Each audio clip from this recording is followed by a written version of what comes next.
अलग अलग एड्रेस था, फोर्जरी थी डॉक्यूमेंट्स में, नकली बर्थ सर्टिफिकेट के भी केस आए हैं, नकली बर्थ सर्टिफिकेट बना लिया तो तुरंत अरेस्ट हो जाते हो मौका वारदात पे, आपको भी अंदर भेजेंगे और आपने जिस व्यक्ति से शादी की है उस पर भी केस चलेगा।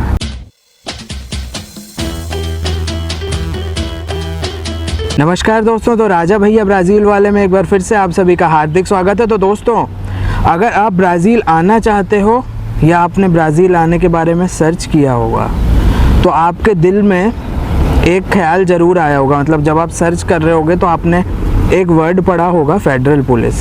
ठीक है, अगर आप शादी करना चाहते हो या कुछ भी है, पीआर लेना चाहते हो तो फेडरल पुलिस आपने वर्ड सुना होगा। आपके दिल में क्वेश्चन आया होगा, एक सवाल उठा होगा कि ब्राज़ील की फेडरल पुलिस कैसी है। ठीक है, क्या वो ख़राब है, क्या वो बुरी है, क्या वो विदेशियों को परेशान करती है? तो इस सवाल का जवाब मैं लेके आ गया हूँ अपने एक्सपीरियंस के बेसिस पे। मैं आज आप लोगों को बताऊँगा कि फेडरल पुलिस कैसी है और मेरा एक्सपीरियंस फेडरल पुलिस के साथ कैसा रहा है। ठीक है दोस्तों, तो दोस्तों मुझे याद है कि जब मैं भी इंडिया में था तो कभी सर्च किया होगा ब्राज़ील के बारे में या कुछ पीआर के बारे में या वीज़ाज़ के बारे में।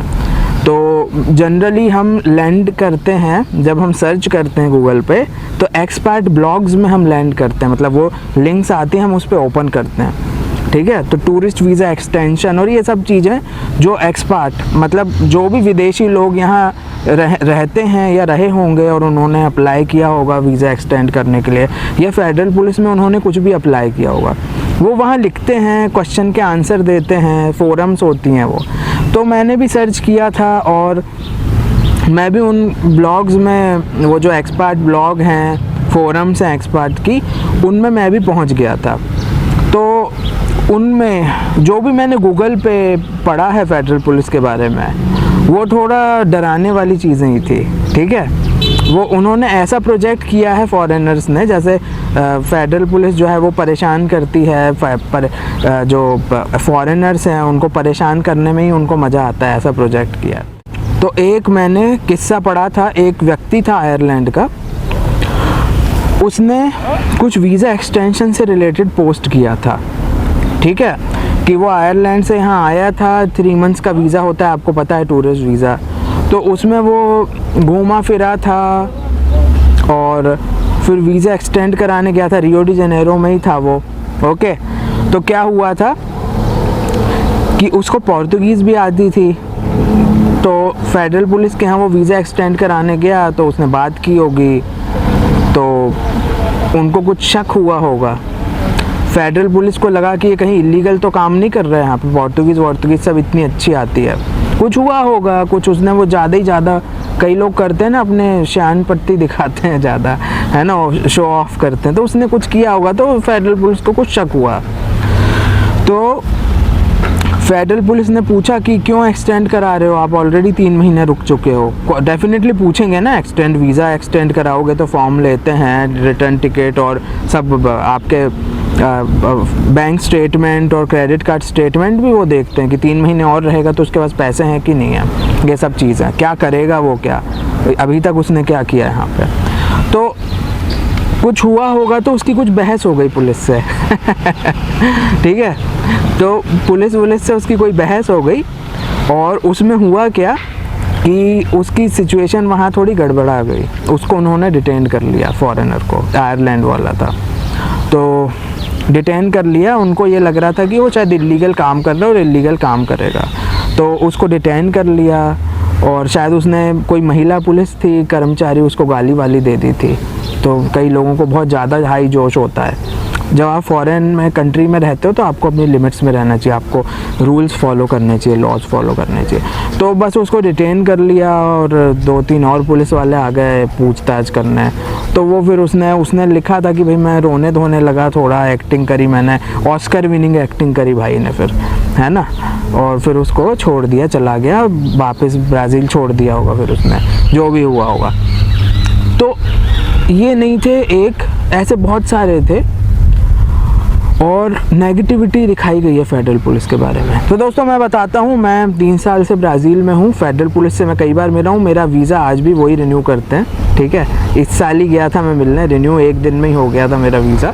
जब मैं पहली बार आया था ब्राज़ील में तो मैं अपना रजिस्ट्रेशन कराने गया था। जब कोई फॉरेनर ब्राज़ील आता है तो उसको रजिस्ट्रेशन कराना पड़ता है, ठीक है। तो मैं वहाँ रजिस्ट्रेशन कराने गया था तो मेरा काफ़ी अच्छा एक्सपीरियंस था। वो जो एक अटेंडेंट टाइप की जो होते हैं ना लड़के लड़कियाँ वहाँ पे, तो उनसे पहले बात हुई थी तो मैं पोर्तुगीज़ में बात करने लगा तो वो लड़की जो थी वो काफ़ी इम्प्रेस हो गई, बोले अरे वाह यार आपको पोर्तुगीज़ इतनी अच्छी आती है। तो क्या हुआ था दोस्तों, अपॉइंटमेंट सारे फुल थे। उन्होंने कहा था आपको ऑनलाइन अपॉइंटमेंट लेना पड़ेगा और सारा प्रोसेस बता दिया था, सब कुछ अच्छे से हंसते मुस्कुराते बता दिया था, ठीक है। फिर जब मैं गया अपॉइंटमेंट के दिन तो बहुत अच्छे से बात की गई। पुलिस ऑफिसर थे फेडरल पुलिस के, उनके यहाँ पे गया मैं, उन्होंने मेरा नंबर आया और क्या होता है फिंगरप्रिंट लेती है फेडरल पुलिस, जैसे पासपोर्ट के टाइम पे फिंगरप्रिंट लेते हैं ना, तो यहाँ पे भी फेडरल पुलिस जब रजिस्ट्रेशन करती है तो फिंगरप्रिंट लेती है। तो अभी तो डिजिटल हो गया, अभी तो डिजिटल ही लेते हैं हमारे वो, लेकिन जब मैं आया था जब डिजिटल नहीं था तो वही था कि अंगूठा छाप टाइप उसको उसमें लगाओ और छापो उधर पेपर पे फिंगरप्रिंट को। तो क्या हुआ था कि वो फेडरल पुलिस वाले ने मुझे पहले ही कह दिया कि आप अपने हाथ ढीले छोड़ दो, मुझे दे दो, मैं लगा दूंगा और मैं आपके पकड़ के लगा देता हूँ। मैंने कहा ठीक है, बिल्कुल चिल आदमी, फेडरल पुलिस का ऑफिसर था। बहुत अच्छे से हुआ पहला एक्सपीरियंस। फिर मैं यहाँ रियो में भी गया हूँ कई बार फेडरल पुलिस के यहाँ, और बहुत अच्छे से उन्होंने जो है ट्रीट किया, अच्छे से बात करी है। कुछ क्वेश्चन हुआ तो भी जवाब दिया, कोई उन्होंने कुछ नहीं किया। फेडरल पुलिस बहुत चिल है, ठीक है। तो एक बार क्या हुआ था कि फेडरल पुलिस के यहाँ था मैं, एक लड़की थी उसको शायद लॉ मिनिस्ट्री में एप्लीकेशन डालनी थी, मतलब कोई PR की कोई एप्लीकेशन होगी, कुछ कॉम्प्लिकेटेड मैटर होगा तो लॉ मिनिस्ट्री में डालना होगा उसको। तो जो फेडरल पुलिस की जो ऑफिसर थी मैडम जी, अराउंड ऐसे ही होंगी वो 50, तो वो मैडम ने ये कहा कि आप जा रहे हो ना लॉ मिनिस्ट्री तो प्रॉपर फॉर्मल पहन के जाना और शूज़ पहन के जाना, ठीक है। ये शॉर्ट स्कर्ट और मिनी स्कर्ट, शॉर्ट्स, ठीक है, और ये सब मत पहन के जाना, एकदम T-शर्ट और ऐसा सब। क्योंकि क्या होता है कि लॉ मिनिस्ट्री वाले काफ़ी स्ट्रिक्ट हैं, और फेडरल पुलिस तो उन्होंने कहा हम तो बिल्कुल चिल हैं, हम लोग टेंशन नहीं लेते, हम तो हेल्प करते हैं फॉरेनर्स की, ये कहा था। तो जो फेडरल पुलिस है वो काफ़ी हेल्पिंग है दोस्तों। ऐसे केस आए थे कि मैंने बहुत पहले के ह्यूमन ट्रैफिकिंग वाले वीडियो में भी बताया था केस, सेम केस। बहुत सारे बांग्लादेशी थे, वो ह्यूमन ट्रैफिकिंग के विक्टिम थे बेचारे, तो एजेंट लेके आया था और कुछ इशू हो गया था, उनके पैसे भी ले लिए थे। जैसे इंडियन विक्टिम बनते हैं USA में कहीं, वैसे यहाँ पे बांग्लादेश के कुछ विक्टिम्स थे। तो क्या हो गया था कि भाई उन्होंने कहा था कि भाई हम इतनी दूर आ गए, अब हमें वापस नहीं जाना। तो फेडरल पुलिस ने कहा था बेटा तुम रेफ्यूजी अप्लाई कर लो, यहीं रह जाओ, नो वरीज। वो बिल्कुल चिल है, वो परेशान नहीं करते आपको, वो हेल्प करेंगे उल्टा आपकी। एक और मेरा एक्सपीरियंस था फेडरल पुलिस के साथ। मैं अपना फॉर्म लेके बैठा था यहाँ रियो में, ओके, और मेरा नंबर आया, मेरे साथ 2 लड़कियों का और नंबर था। तो वो उन्होंने आवाज़ लगाई, मुझे आवाज़ लगाई, 2 लड़कियां थी उनको आवाज़ लगाई, हम तीनों को लेकर गए वो अपने कैबिन में। तो वो दोनों लड़कियों का नंबर मेरे से पहले था, है ना। तो क्या हो गया था कि एक लड़की का था, वो उसका हो गया, शायद वो चाइनीज़ थी, उसका हो गया काम। फिर सेकंड नंबर पे कोई और थी। तो क्या हो गया, उसने अपनी फ़ोटो दी, फॉर्म दिया, और फेडरल पुलिस के जो सर थे 50-55 साल के होंगे, उन्होंने क्या किया, उसकी फ़ोटो देखी और उस पर लाइन मारने लगे वो उस पर लाइन मारने लगे लड़की पे। वो बोलने लगे, उसकी फ़ोटो देखी, बोले यार तुम तो बहुत अच्छी दिखती हो, फ़ोटो में तो थोड़ी अजीब सी लग रही हो तुम। हाँ, वो क्या बोलते हैं इंग्लिश में, ब्यूटीफुल ऐसे बोला उसने, ऐसे बोला कि भाई फ़ोटो में तो थोड़ी अजीब सी लग रही हो लेकिन तुम तो बहुत सुंदर हो, ब्यूटीफुल इंग्लिश में बोलते हैं, यही बोला था उसने। तो मैंने कहा यार, मैं रिलैक्स हो गया, मैंने कहा चिल है ये लोग भी अपनी तरह हैं। सीधे लड़की देखी तो लाइन मारना चालू। पुलिस जो है वो पुलिस ही होती है हर जगह। तो ये था, फेडरल पुलिस को लेकर लोगों के दिल में भय इसीलिए रहता है क्योंकि इमिग्रेशन उनके अंदर आता है पूरा फॉरेनर्स का, और पासपोर्ट वाला भी डिपार्टमेंट उनके ही अंदर है, ठीक है। अभी हमने बहुत अच्छी अच्छी बातें कर ली। फेडरल पुलिस बिल्कुल चिल है, आपको बिल्कुल भी डरने की ज़रूरत नहीं है, वो आपको कुछ भी परेशान नहीं करेंगी आप कभी भी आते हो तो, कोई भी आपको ट्रबल नहीं करेंगे। उल्टा अगर आपके कुछ डॉक्यूमेंट कम होंगे तो वो आपको कहेंगे कि आप दोबारा ले आओ, हम दोबारा आपकी एप्लीकेशन ले लेंगे, ठीक है। मेरा हमेशा जितनी भी बार गया हूँ मेरा बहुत अच्छा एक्सपीरियंस रहा है। सारे डॉक्यूमेंट लेके गया, सब मेरा रिन्यू हो गया, वीज़ा एकदम परफेक्ट चिल काम हुआ है अपना। तो दोस्तों अभी हम बात करते हैं, अगर आपने कुछ फोर्जरी करी, कुछ आपने लफड़े किए, कोई फोर्जरी की डॉक्यूमेंट्स की, कुछ केसेस आए हैं कि हाइतियंस हैं, कोई कॉन्गो के थे नागरिक, उन्होंने क्या किया, कॉन्सुलेट सर्टिफिकेट फेक बना लिया। बोलो अपने कॉन्सुलेट का सर्टिफिकेट उनको लगा वो फेडरल पुलिस को क्या पता चलेगा। मतलब जैसे मान लो मैं भारतीय हूँ तो मैं भारतीय कॉन्सुलेट का कॉन्सुलेट सर्टिफिकेट नकली बना लूँ, ठीक है। तो ये किया उन लोगों ने, अपने देश का कॉन्सुलेट सर्टिफिकेट नकली बना लिया।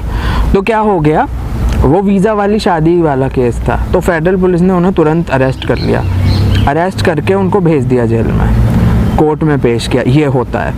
अगर आप फोर्जरी करोगे, अगर आप कुछ लफड़े करते हो, बहुत सारे केसेस में ऐसा हुआ है कि वीज़ा के लिए शादी वाले केस, लड़की का एड्रेस अलग था, लड़के का एड्रेस अलग था। शादी जब आप करते हो तो सेम एड्रेस होना चाहिए, ठीक है, क्योंकि तभी आपको वीज़ा अप्लाई करते हो, तभी वीज़ा मिलता है भाई, साथ में रहे। अलग अलग एड्रेस था, फोर्जरी थी डॉक्यूमेंट्स में, नकली बर्थ सर्टिफिकेट के भी केस आए हैं, नकली बर्थ सर्टिफिकेट बना लिया तो तुरंत अरेस्ट हो जाते हो। मौका वारदात पे आपको भी अंदर भेजेंगे और आपने जिस व्यक्ति से शादी की है उस पर भी केस चलेगा, ठीक है। तो इस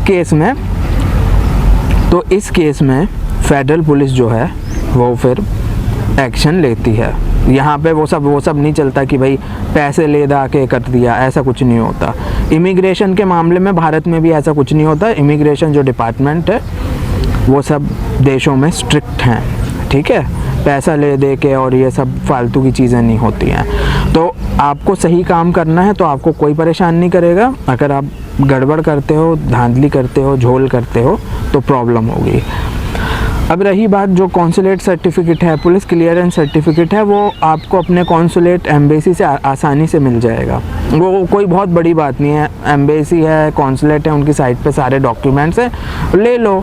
अब फेडरल पुलिस इतनी बेवकूफ़ नहीं है कि उनको नहीं पता चलेगा, ठीक है। उनका रोज़ का काम है, उनको रोज़ हज़ारों मिलते हैं। वही अगर हाइतियन ने कोई नकली दिया है तो उनको हाइती के बहुत सारे लोग ओरिजिनल भी तो देते होंगे, उनको सब पता रहता है भाई, सब चेक करते हैं वो, ओके, पूरा वेरीफाई करते हैं वो।